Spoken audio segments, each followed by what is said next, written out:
ನಮಸ್ತೆ ಫ್ರೆಂಡ್ಸ್, ಇವತ್ತು ನಾನು ದಸರಾ ಹಬ್ಬದ ಸ್ಪೆಷಲ್ ರೆಸಿಪಿ ಶೇರ್ ಮಾಡ್ತಾ ಇದ್ದೀನಿ. ನಮ್ಮ ಕಡೆ ದಸರಾ ಹಬ್ಬದಲ್ಲಿ 9 ದಿವಸ ಉಪವಾಸ ಇರ್ತಾರೆ. ಅದಕ್ಕೋಸ್ಕರ ಅಂತಲೇ ನಾನು ಇಲ್ಲಿ ಒಂದು ವಡ ರೆಸಿಪಿ ಶೇರ್ ಮಾಡ್ತಾ ಇದ್ದೀನಿ. ತುಂಬ ಟೇಸ್ಟಿಯಾಗಿ, ಹಾಗೆ ಇದಕ್ಕೆ ನಾವು ಉಳ್ಳಾಗಡ್ಡಿ, ಬೆಳ್ಳುಳ್ಳಿ, ಜೀರಿಗೆ ಏನೂ ಉಪಯೋಗಿಸ್ತಾ ಇಲ್ಲ. ತುಂಬಾ ಸಿಂಪಲ್ಲಾಗಿ ಹಾಗೆ ತುಂಬ ಟೇಸ್ಟಿಯಾಗಿ ಸಾಬುದಾನ ವಡ ಯಾವ ರೀತಿ ಮಾಡೋದು ನೋಡೋಣ ಬನ್ನಿ. ತುಂಬ ಕ್ರಿಸ್ಪಿಯಾಗಿರುತ್ತೆ ನೋಡಿ. ಮೊದಲು 1 ಕಪ್ ಸಾಬುದಾನವನ್ನು ತೆಗೆದುಕೊಂಡಿದ್ದೀನಿ. ಇದಕ್ಕೆ ನೀರನ್ನು ಹಾಕಿ ಚೆನ್ನಾಗಿ ತೊಳೆದುಕೊಳ್ಬೇಕು. ಒಂದು ಸಲ ತೊಳ್ಕೊಂಡ್ರೆ ಸಾಕು, ಜಾಸ್ತಿ ಹೊತ್ತೇನು ತೊಳ್ಕೊಳ್ಳೋದು ಬೇಕಾಗೋದಿಲ್ಲ. ನೋಡಿ, ಈ ರೀತಿ ನೀರನ್ನು ಹಾಕಿ ಚೆನ್ನಾಗಿ ಕೈಯಿಂದ ಒರೆಸಿ ತೊಳೆದುಕೊಳ್ಳಿ. ಮೇಲಿರುವ ಸ್ವಲ್ಪ ವೈಟ್ ಎಲ್ಲ ಹೋಗಿಬಿಡುತ್ತೆ. ನೋಡಿ, ಈ ರೀತಿ ತೊಳ್ಕೊಂಡ ನಂತರ ಸಾಬುದಾನ ಮುಳುಗುವಷ್ಟು ನೀರು ಹಾಕ್ಕೊಂಡ್ರೆ ಸಾಕು, ಜಾಸ್ತಿ ನೀರು ಹಾಕೊಳ್ಳೋಕೆ ಹೋಗಬೇಡಿ. ನೋಡಿ, 1 ಕಪ್ ಸಾಬುದಾನಕ್ಕೆ ಒಂದು ಅರ್ಧ ಕಪ್ ನೀರು ಹಾಕಿದರೆ ಸಾಕು. ಇವಾಗ ಒಂದು ಮುಚ್ಚಳ ಮುಚ್ಚಿ ಒಂದು 15 ನಿಮಿಷ ನೆನೆಯಲು ಬಿಡಿ. ಒಂದು 10 ರಿಂದ 15 ನಿಮಿಷ ನೆನೆದ್ರೆ ಸಾಕು. ಸಾಬುದಾನ ತುಂಬ ಚೆನ್ನಾಗಿ ನೆನೆದಿರುತ್ತೆ, ಉಬ್ಬಿ ಬರುತ್ತೆ. ನೋಡಿ ಎಷ್ಟೊಂದು ಚೆನ್ನಾಗಿ ನೆನೆದಿದೆ ಅಂತ. ಒಂದು ಸಾಬುದಾನ ಪ್ರೆಸ್ ಮಾಡಿ ನೋಡಿದರೆ ಸ್ವಲ್ಪ ಸಾಫ್ಟ್ ಆದರೆ ಸಾಕು. ಇವಾಗ ನಾವು ವಡ ಮಾಡ್ಕೊಳ್ಬೋದು. ನೆನೆದಿರುವ ಸಾಬುದಾನವನ್ನು ಒಂದು ಪಾತ್ರೆಗೆ ಹಾಕೊಳ್ತಾ ಇದ್ದೀನಿ. ಇದಕ್ಕೆ ಇವಾಗ ಒಂದು 2 ಆಲೂಗಡ್ಡೆಯನ್ನು ಬೇಯಿಸಿರುವುದು, ಇದನ್ನು ಇವಾಗ ನಾವು ಗ್ರೇಟ್ ಮಾಡ್ಕೋಬೇಕು, ತುರಿದುಕೊಳ್ಬೇಕು. 1 ಕಪ್ ಸಾಬುದಾನಕ್ಕೆ ಒಂದು 2 ಆಲೂಗಡ್ಡೆ ಸಾಕಾಗುತ್ತೆ. ಇದು ಉಪವಾಸದಲ್ಲೂ ಮಾಡ್ಕೊಳ್ಬೋದು, ಹಾಗೇನೂ ಮಾಡಿಕೊಂಡ್ರು ತುಂಬ ಚೆನ್ನಾಗಿರುತ್ತೆ. ವಡ ಇನ್ಸ್ಟೆಂಟಾಗಿ ಮಾಡ್ಕೊಳ್ಬೋದು. ಭಾಳ ಜನ ಎಣ್ಣೆಯಲ್ಲಿ ಹಾಕೊಂಡ ನಂತರ ಒಡೆಯುತ್ತೆ ಅಂತ ಮಾಡ್ಕೊಳಕ್ಕೆ ಹೋಗಲ್ಲ, ಆದರೆ ತುಂಬ ಚೆನ್ನಾಗಿ ಬರುತ್ತೆ. ಒಂದು ಸಲ ಟ್ರೈ ಮಾಡಿ ನೋಡಿ. 2 ಆಲೂಗಡ್ಡೆನೂ ಗ್ರೇಟ್ ಮಾಡ್ಕೊಂಡ ನಂತರ ಇದಕ್ಕೆ ಶೇಂಗಾ ಬೀಜದ ಪುಡಿ ಹಾಕೊಳ್ತಾ ಇದ್ದೀನಿ ನಾನಿಲ್ಲಿ. ನೀವು ಹುರಿದು ಪುಡಿ ಮಾಡಿಕೊಂಡ್ರು ನಡೆಯುತ್ತೆ, ಹಾಗೆ ಹಸಿ ಶೇಂಗಾ ಬೀಜದಿಂದ ಪುಡಿ ಮಾಡಿಕೊಂಡ್ರು ನಡೆಯುತ್ತೆ. ನೋಡಿ, ನಾನಿಲ್ಲಿ 4 ಸ್ಪೂನ್ ಹಾಕೊಳ್ತಾ ಇದ್ದೀನಿ. 4 ಸ್ಪೂನ್ ಸಾಕಾಗುತ್ತೆ.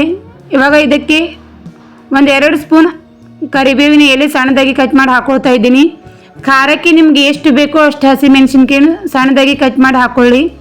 ಸ್ವಲ್ಪ ಕೊತ್ತಂಬರಿ ಸೊಪ್ಪು, ರುಚಿಗೆ ತಕ್ಕಷ್ಟು ಉಪ್ಪನ್ನು ಸೇರಿಸ್ತಾ ಇದ್ದೀನಿ. ನೀವು ಉಪವಾಸದಲ್ಲಿ ಮಾಡ್ಕೊಳ್ತಾ ಇದ್ದರೆ ಅದಕ್ಕೆ ಅಂತ ಸ್ಪೆಷಲ್ ಉಪ್ಪು ಸಿಗುತ್ತೆ ಮಾರ್ಕೆಟ್ನಲ್ಲಿ, ಹೋಗಿ ತಂದು ಹಾಕ್ಕೊಳ್ಳಿ. ನೋಡಿ, ಎಲ್ಲನೂ ಹಾಕಿದ ನಂತರ ಚೆನ್ನಾಗಿ ಮಿಕ್ಸ್ ಮಾಡ್ಕೊಳ್ಳಿ.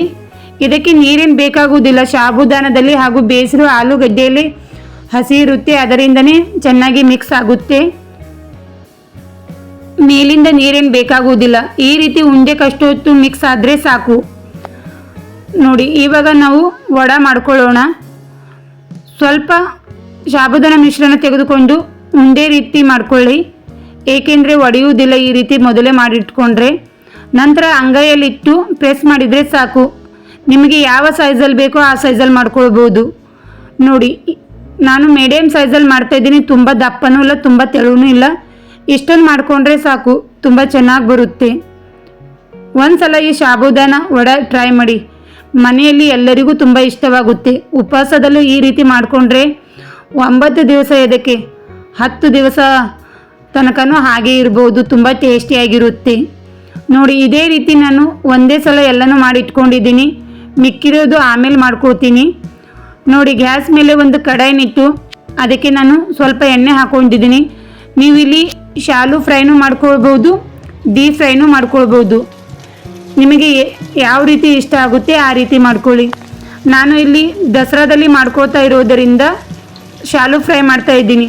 ಉಪವಾಸದಲ್ಲಿ ಜಾಸ್ತಿ ಎಣ್ಣೆನೂ ಅಷ್ಟೊಂದು ಇಷ್ಟಪಡೋದಿಲ್ಲ, ಅದಕ್ಕೋಸ್ಕರ ನೀವು ಬೇಕಾದರೆ ಶಾಲು ಫ್ರೈನೂ ಮಾಡ್ಕೊಳ್ಳಿ ಅಥವಾ ಡೀಪ್ ಫ್ರೈ ಮಾಡಿಕೊಂಡ್ರೂ ನಡೆಯುತ್ತೆ. ನೋಡಿ, ಶಾಲು ಫ್ರೈ ಮಾಡಿಕೊಂಡ್ರು ವಡ ತುಂಬ ಚೆನ್ನಾಗಿ ಬರುತ್ತೆ, ತುಂಬ ಟೇಸ್ಟಿಯಾಗಿರುತ್ತೆ.